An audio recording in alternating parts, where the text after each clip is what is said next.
The council had called it a cultural exchange program. Dr. Alara Venn knew better. It was a test, one designed to fail. She stood at the entrance of the breeding complex on Korthax Prime, watching obsidian-scaled cubs prowl in the dirt yard beyond the reinforced glass.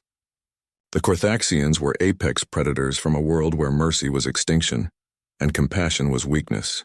Their young were raised in combat creches, learning to hunt, dominate, and survive before they learned to speak.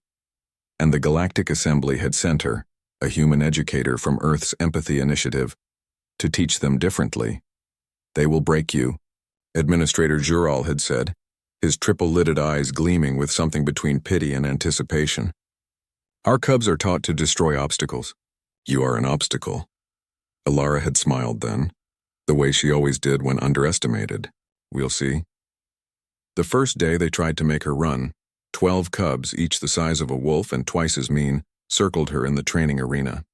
Their instructor, a scarred veteran named Kraith, watched from the observation deck, arms folded across his armored chest. He'd given no orders.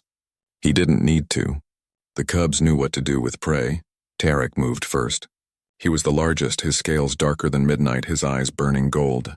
He charged with claws extended, a roar building in his throat designed to trigger flight responses in every carbon-based life form. Alara didn't run. She didn't even flinch. Instead, she sat down cross-legged in the sand. Tarek skidded to a halt 3 feet away, confused. The other cubs stopped mid-circle. This wasn't protocol. Prey didn't sit.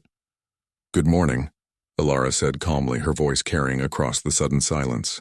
"My name is Dr. Venn. I'm here to teach you something your instructors haven't, that strength without purpose is just noise." A smaller cub, Sira, hissed and lunged. Alara caught her mid-leap with reflexes honed from years teaching Earth's own aggressive species. She gently but firmly set the cub down, maintaining eye contact. "I see you, Sira. I see your courage. Now show me your patience." The cub stared. Kraith leaned forward in his observation post. Tarek's tail lashed. "You know my sister's name?" "I know all your names," Alara replied, pulling a tablet from her satchel. Tarek, eldest of the 17th brood. Sira, fastest in combat trials. Vex, who hasn't spoken since his clutch brother died. Reyna, who watches the stars when she thinks no one is looking. The arena went still. Korthaxians didn't use individual names in training. They were brood numbers, rank designations, expendable assets. But this human knew them. "Saw them, why?" Tarek demanded, his claws retracting slowly. Alara met his golden eyes. "Because you're not weapons. You're people. And people deserve to be known." The council expected her to last 3 days. She made it 3 weeks. Then 3 months. The cubs still tried to intimidate her. It was instinct. But something shifted. When Tarek roared at her during morning assembly, she started roaring back, complete with human growls and exaggerated posturing. The cubs found it hilarious.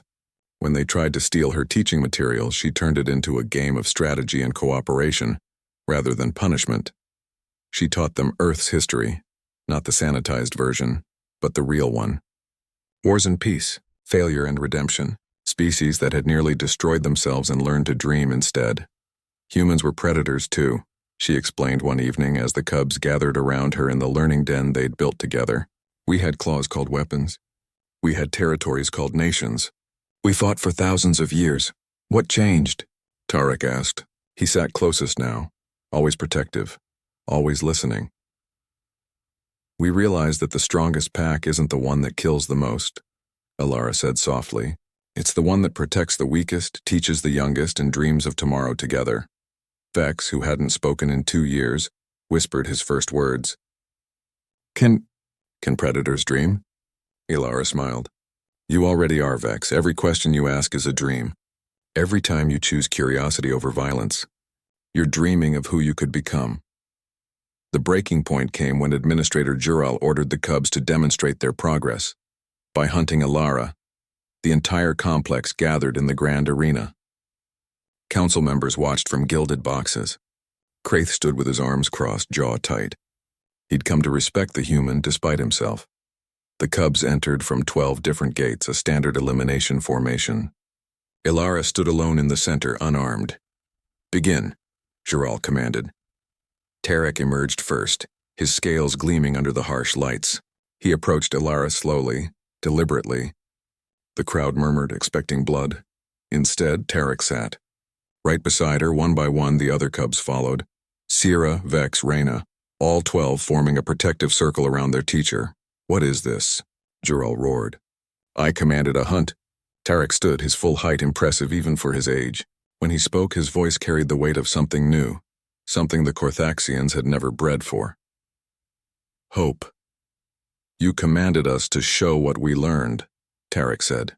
"Dr. Venn taught us that true strength protects, that predators can choose, that we are more than our teeth and claws." He looked at Ilara, then back at the council. "She taught us to dream, and we dream of a pack that doesn't devour itself." The arena erupted in chaos. Some council members demanded punishment. Others sat in stunned silence. But Kraith, the old warrior who'd seen 1,000 cubs become killers, did something unprecedented. He began to slow clap, the Korthaxian gesture of profound respect. Dr. Ilara Venn's assignment was extended indefinitely. The cubs of the 17th brood became the first of their kind to choose education over elimination, strategy over savagery, and on quiet nights, when the twin moons rose over Korthax Prime, Tarek and his pack would gather around their human teacher and ask about Earth, about oceans and music and second chances, about dreams. The council had sent predator cubs to crush her spirit. Instead, in the way of humans throughout the cosmos, Ilara Venn had done something far more dangerous. She'd taught them to imagine a better world. And nothing in the universe is more unstoppable than predators who've learned to dream.